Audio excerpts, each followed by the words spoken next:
Welcome to the MYBcast, a channel offering podcasts devoted to the art and science of somatic touch therapy. Somatic touch therapy is an alternative for self-care that recognizes the important role the body plays in our day-to-day life. We are fascinated with the mind-body connection, and so are the people we talk with. From pioneers who helped to originate or develop this work, to seedlings of somatic mindfulness who have adopted principles of this work in their massage practices, our guests will uplift, educate, and inspire you. Thanks for joining us. Please like, subscribe, and share. Now let's join our hosts. Hi, and welcome again to Portraits of the Pioneers, Season 3. This is our third episode with Roger Tolle. I'm Anna Marie Bowers, and I'm here with my co-host, Richard Mack. Richard? Thank you, Anna Marie, and Roger, welcome back to the show. If you have not seen episode 1 and episode 2 of Roger, before you go any further, I want you to go back into the library and look at those 2 episodes because they were phenomenal. Thank you, Roger, for being on the show, and welcome back. Thank you very much, Richard. Thanks. So, in episode 3, as we normally do, we open up the runway to say, okay, now that you've got all this under your belt, where do you want to take it? Where are you going with this? How are you going to leave your imprint on the world that you haven't already completed? What's going on? So, Roger, what are you up to these days? Well, this idea of leaving an imprint or leaving some kind of legacy of the work that I've been doing has been on my mind for a decade or more. What do I want to leave? And a lot of it is people like you, right? In my wake, the number of students that I've had a chance to teach, spanning 5 continents, 17 different countries, all different languages that it's been translated in, and all of that impact of, this energy coming through me the way it does. But in a more tangible way, I wanted to capture the essence of the training process in this work. How does one learn about not learn about the work, I don't mean that. How does one learn to embody this kind of work? Milton's touch was what caught the attention of Betty Fuller back in 1975 and of most of the people who then wanted to study him. It was his touch that was really, the explore the mind expanding, exploring thing. People described it as soft as a dancing cloud, hence the logo for the Traeger organization, but also powdery soft, effortless, pillowy, these words to describe his touch, and at the same time, mind-blowing, life-changing, um, completely rearranging neurologically, like disorienting and ecstatic and all kinds of things.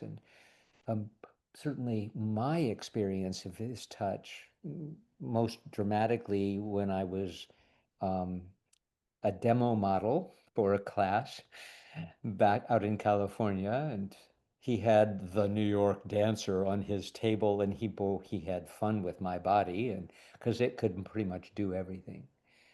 The quality of his touch, always easy to let go into. I know he spent a long time in my belly and in my lower back, and it's like, wow, this is completely changed. I had a kind of a hard time standing up at the end, and he said, yeah, there's some big changes. Go over and take a look at yourself in the mirror. And what I saw initially, I did not like, because what I saw was me as a 4-year-old. 4-year-old me was looking back at me. Well, 4-year-old me was still undeveloped, unwise, curious, often melancholy, not aware of his body. And this is what looked back at me, I thought. It took me several days to realize that the gift was that view of myself as innocent, without the patterns of my life, everyday living, but definitely also without the patterns of professional dance training. There I am, looking new and fresh and innocent. And I understand that now more after having studied some of the neurology of things and realizing that he had simply let my brain have a vacation from all of its movement patterning and all of its expressive patterning and all of its personality patterning, so that there I was back without any of those well-crafted personas and movement patterns. Powerful, life-changing, yes. So that's of great interest to me, to somehow document the process of learning to have that kind of touch. And that urge led me to doing a whole series of training review videos. So that are, I mean, they currently are being used around the world, even by people who've never studied or met me. Um, Level 1 training program, going through the whole thing on video with clients talking to a group of students, the whole conversational mentastics aspect of it, learning how to play with your own movement, through level 2, level 3, and even a special video on sideline work, which I've been loving incorporating in my work for years. More recently, even videos more for the public that I said, this is what the work's all about. A video that I love, some of my Traeger community is a little uncomfortable with because it's highly sensual. It's very luscious and lovely with real skin and movement in the tissue. A video called This Feeling. And then a series of videos about mentastics, the things that we are wanting to help ourselves learn. That's also just YouTube. You can find it anywhere. Movement as a way to agelessness. So, or Moving into Agelessness is the title of it, which is sort of a slight variations on the title of what Milton's book was, Mentastics as a Way to Agelessness. I'm interested in that agelessness quality very much at this stage of my game, as with a lot of my clients. And what do we mean by it is resilience, aliveness, engagement, ease, ability to come into peacefulness, ability to come into aliveness and awakeness. Writing wise, I like writing, and I've done some writing about the work, rather a lot of writing as part of the teaching that I've done. Mhm. So I've written a lot of little teaching guides, and and I am pulling that together. A lot of that's on my website for resource for students.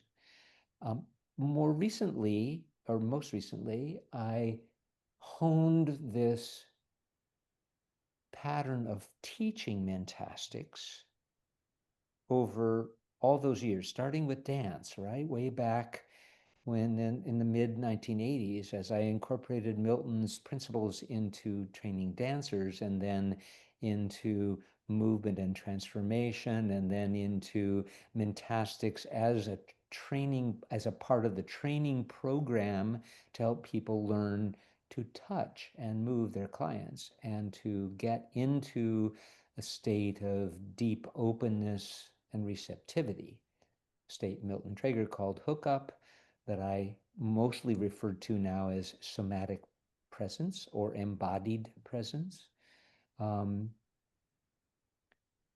Having honed the way I teach all of those different qualities over the years of teaching, I kept distilling it and trying to make it simpler, trying to make it clearer, trying to make it deeper at the same time as simpler in language. And that's not easy, right? No, Oh, the that's a challenge. That is a challenge. Yes. the felt experience is an experience. And Milton would be, when we ask him about something, he'd be sort of befuddled. And he said, it's a happening, it's an experience. And we go, okay, that's what it is. That's what it is. Okay, we have to, but as we And learn, sometimes, I'm sorry to interrupt you, but and sometimes somebody saying that makes the recipient of that comment feel like, okay, clearly I can never get it. It's an experience. I can never get it. I don't understand it. So I'm wondering how you deal with that kind of a reaction, and how you kind of bring in, I don't know, the learn what you know about learning and what you know about the science of learning and those kinds of things. How you help people. absolutely, Anne Marie, that is an important thing, and that is something that I've learned through teaching. That there are students that don't learn like I did, Yep. experientially.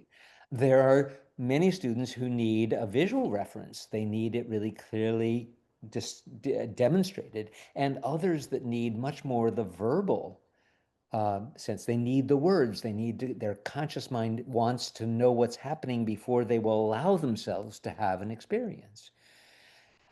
So one of the things that I've been trying to do is sort of discipline myself to use those different modes of learning as part of every class, speaking clearly about what I'm doing. My most recent passion is reminding myself to edit my verbs as um, I no longer let myself get off the hook. It's sort of like, or it's just this, or sort of, and kind of this way, sort of maybe that way. All that equivocation in language, nah, that doesn't satisfy me anymore. I want to define like what exactly is the verb of what's going on here. I am, as Milton said, feeling something. But what do I mean by feeling? Okay, I'm sensing weight. I'm softening my hand to the tissue. I'm exploring dribbles and drabbles of movement. I am playing's the verb. I am listening's the verb. I am um, mm, directing my attention here or there. I'm allowing, even better, allowing my attention to be drawn to the movement words that are so essential about this. I try to do that when I'm teaching, make it really clear. Let me change that right now. I don't try to do that. I do that. I bring my words more clearly under my own observation so that I can speak clearly, have to say less words, and be able to give students a clearer verbal understanding of what's going on. Of course, That's a really clear sense of, or a really, not clear sense. It's a really, you're attempting to become highly attuned to what it is that is happening with you in the moment, and being able to express that in a way that the other person can hear it or see it or experience it, whatever their learning modality is, because you do a lot of demonstration in classes to yeah. match your words, so you're kind of doing all of that at the same time. Yes, and I try to make sure that I animate demonstrations with the quality, the movement quality, the sensory quality, the energetic quality of attuned, um, embodied contact and presence and intention. Do you so Yeah. I'm just going to change tacks a little bit here. Do you have some advice for the elderly in terms of living the life that is? How would you suggest, I guess maybe a more specific question, because I do like asking 10 questions at once and they're always very nebulous, and I do apologize for that. It's just the way I communicate. what would you say to someone who's listened to these 3 podcasts? There's no Traeger practitioner near them. They are in their 70s. They're not going to be taking a class becoming a practitioner, but they would like to have a better quality of life. What's a few things you could suggest they might try to do? Essential, and it's not just me that says this, is keep moving. So, as the catchphrase, motion is the lotion, that movement is what our joints need. As the joints get crankier, they just need more first unloaded weight bearing. Sorry, let me say that better. Every day they need movement. Every part of us needs movement to keep its functioning going. So move before you get out of bed. Move before you put a lot of weight on your body. Get movement happening in your upright body that is comfortable and easy for you, and keep moving while you're upright and while you're living in your awake time. Find movement activities that are fun for you to do and engage with them. Enjoy them.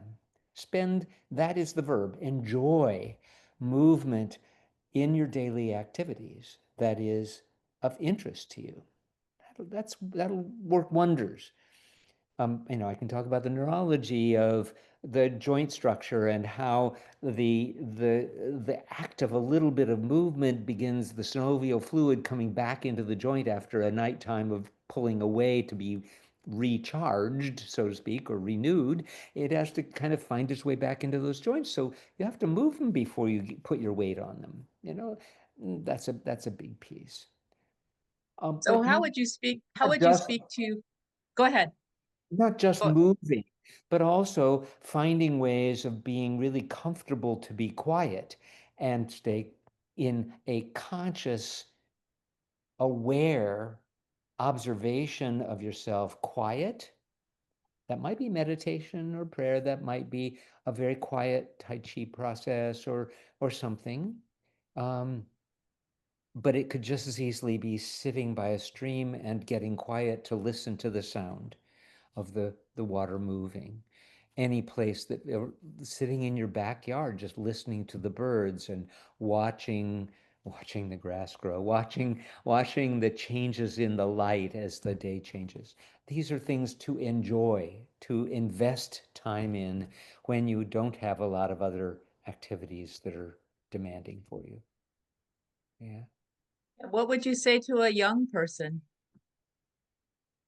A teenager? Get out of your computer, live Into life your in the real body. world, be in your body, in your life, engage in the things that your body really loves. Yes, have relationships, do stuff, go play, be an athlete or be a dancer or just be a walker in nature. Be out there, identify for yourself as a body that likes to move and that wants to live joyfully. Cultivate the qualities of pleasure and joy and ease and liveliness and quietness, all of those different qualities, so that you can live a life that grows organically, naturally, the way that your body rebuilds itself through your whole lifespan. So you can trust your body's natural wisdom. Yeah. Oh, that's a great one. You can trust your body's natural wisdom. That's good for anybody at any age. It's Yeah. part of what parents hopefully are giving newborns, that sense of safety, and you can trust your body's response here. And of course, science completely backs this up, right? That Exactly. our body, when we actually investigate health rather than investigating disease, we find that this body design, this human body design, it's designed to take care of itself, to replace cells, to rejuvenate fluids, to balance the hormones and the acidities in the body. All of that stuff is how our body designed to work. We just have to pay attention to it, give it what it needs: good food, good rest, good activity, good relationships, good social environment.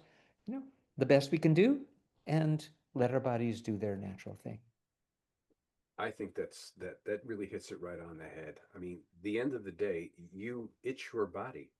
And the fact that we've come to a place where in the medical structure we just we give away our power of our own body to somebody, whoever. And the fact of the matter is that we are responsible for the way we feel in this body. And like you said, nutrition, use it or lose it. These are very elementary things that I think people are starting to really understand the importance of really taking self-care into the formula. And you look at some of the icon figures of our world, I'm 73 years old as well. Um, you look at Rod Stewart and Paul McCartney, and some of these are heroes in their 80s that are still up on stage and just doing it. They are doing exactly that. They're eating well, they're moving well, they're paying attention to what their body needs, and the body will continue to present you with the ability to move. So that's a wonderful thing. I think we're also at a threshold in the human race where we're going to start seeing people live closer to 150 years old in productive living. There is the fact of bioscience that's definitely moving in our direction, stem cells and that sort of thing. Um, it's we're in a very fascinating time, and I think that what you're doing with the somatic work that you've been working with for 40 plus years is a bridge to that. And people, I work with young people, I work with old people, but more so the old people right now that say, I'm not ready to give up. I mean, I've got grandchildren that I really enjoy and I want to participate in this. Okay, get up and get in the game. Yeah. Is there anything we didn't ask you that you would like to talk about? Well, there was something you did ask me, but I hadn't gotten to that I would like to talk about. So, taking all of this that I learned from teaching, uh, for all these years, and getting it more and more refined, I've now brought it together in a new direction of teaching Mentastics as as an essential part of learning somatic care, and that is what I call somatic foundations of touch, movement, and presence. Um, it's essentially the same kinds of mentastics I've been teaching students all these years, but now much more clearly focused. This language thing I was talking about, Hmm? exactly this is what we're focusing on. We focus on this theme, and they're in the workshop that is of that name, Somatic Foundations of Presence, Touch, and Movement.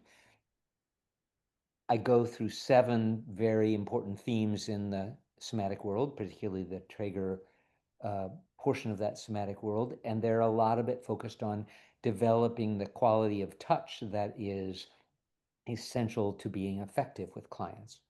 So we start with softness. We spend a whole morning on that one theme of softness as a quality of inquiry, as a quality of touch, listening to that touch, receiving that quality of touch.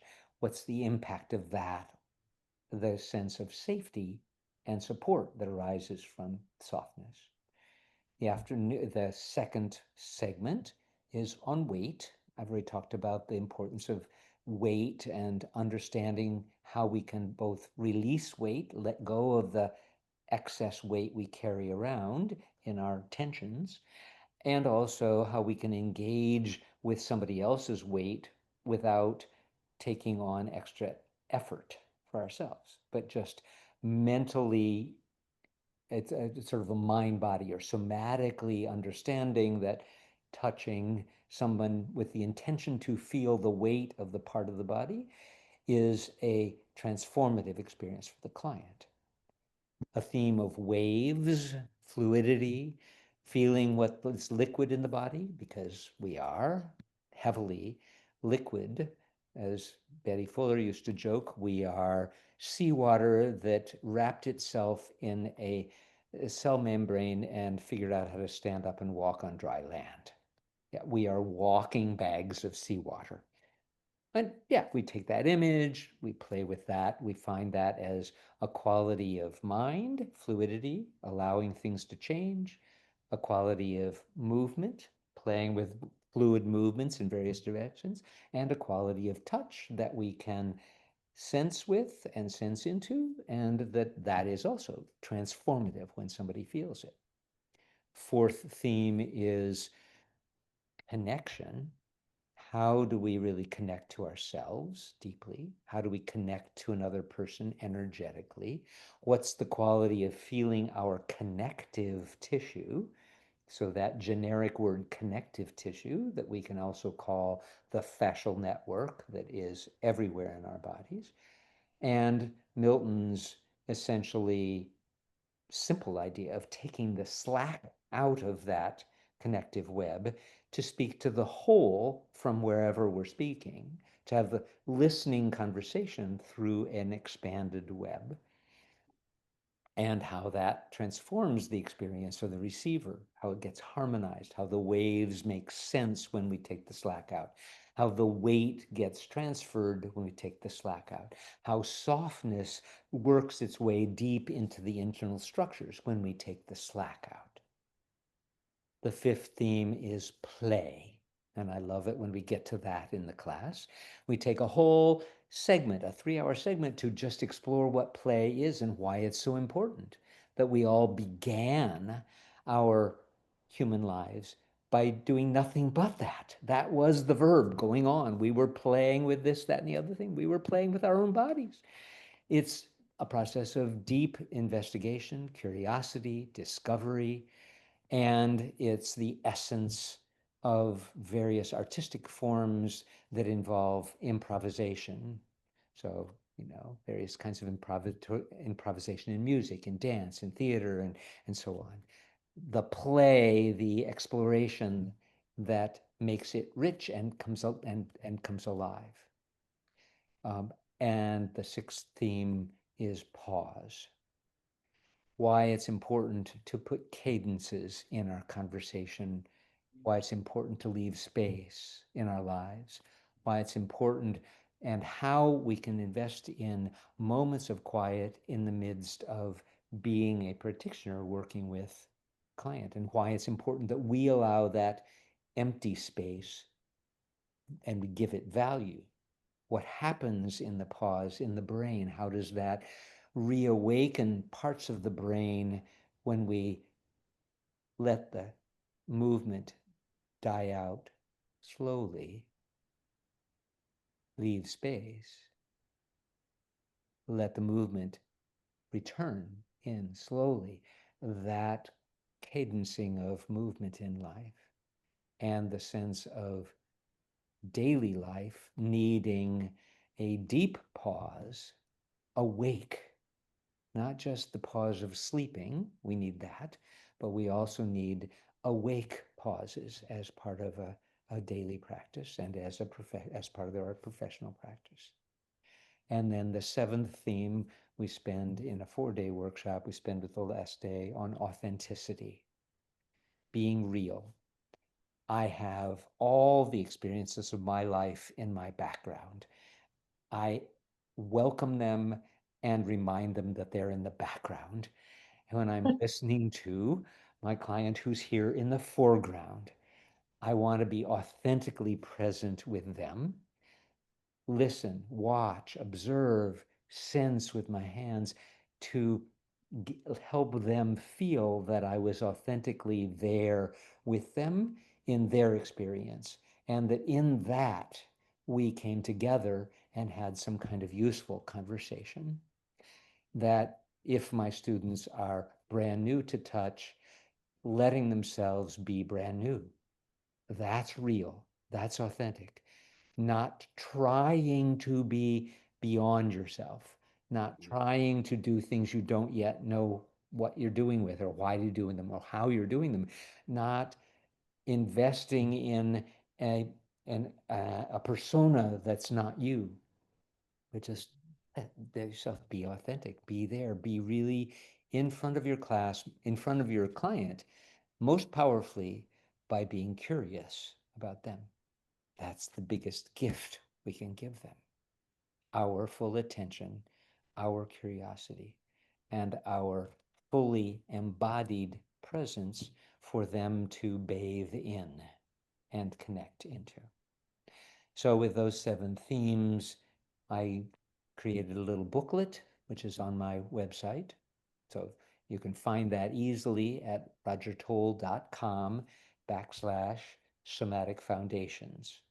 And you'll see the booklet. It's online as what we call a flip book, Mhm. where you can actually electronically turn the pages. That's kind of fun. First time I did that. But you can also find a PDF you can print out, so you can make your own little hardtack, booklet for yourself. And there's a whole online library of resources around those 7 themes that people can sort of tap into if they want to learn more about them before, after class, or even, when they haven't even had a chance to be in the actual workshop itself. So that's what I'm kind of excited about right now. I'm certainly available, and I'm teaching that several times next year already on my schedule. I also continue to teach the training program, and most importantly for me, I'm mentoring all the new folks coming up, all the new instructors in this work, all the new practitioners that are taking it on as a life work for themselves and investing their time. And I want to invest in them so they carry that forward. That's It sounds absolutely to me beautiful. like, sorry, Richard. Nope, I just said what I had to say. That's absolutely beautiful. And Anna Marie, you can close this episode. I was simply going to say, Roger, thank you so very much for everything that you're doing right now. It sounds like from your whole uh, development of your own personal life, you're now sharing a lot of what you've learned personally with students, but there are also themes and ideas and concepts and realities and challenges that would be beneficial for anybody, not just a body worker, anybody who is alive on the planet. Those 7 themes, that authenticity, the deep dive into what is my experience of life that's in the background? Am I meeting the person in front of me? Are they in the foreground, or have I put myself in the foreground? Those themes just would be outstanding, I think, for anybody. So thank you for all of that work that you're doing, and I'll let you have the last word. This is about you. So if there's anything else you want to close with, I'll let you have the last word. Thank you, Anna Marie, and thank you, Richard. And yeah, just adding that those themes and that availability is open to anybody, not just professional body workers or people who are trying to be or wanting to study to be professional body workers or somatic movement therapists, but I have people taking that workshop for themselves, just just because. And some of it does focus on quality of touch, but for me and for most people who study this kind of any kind of somatic work, we recognize that humans do not thrive without good quality touch. So even if it's just that you want to touch your grandchildren with a better quality, or your partner with a more rich, engaged quality, if you want to investigate yourself in the way you move from a more embodied curiosity, yeah, it's for that too. Lots of other videos on my website and stuff. So I'll just put a plug back in for, it's just simply rogertolle.com, and there's a contact button there. So you can send me a note if you'd like, ask me questions. My practice is in Charlottesville, Virginia nowadays, but also on the road wherever else I'm teaching. So great. Thank Thank you you very much. so much, Roger. Thank you. Thank you for taking the time and joining us. And as Milton said, world peace, one body at a time. We've got over 8 billion bodies out there that need what you're talking about. Thank you. Right. Thank you for joining us at MYBcast. We hope you found the stories inspiring. This series has been made possible by our hosts, our production team, and our guests, whose willingness to share their personal stories is vital to educating the public about the power of somatic touch. We're all contributing to creating positive change. Thanks to our sponsors, Mind Your Body, the Foundation for Somatic Touch, and Somatic Mindfulness. Find them on the web at myb.llc. foundationforsomatictouch.org, and somaticmindfulness.co. Please like, share, subscribe, and join us again for more interesting, compelling, and heartful stories.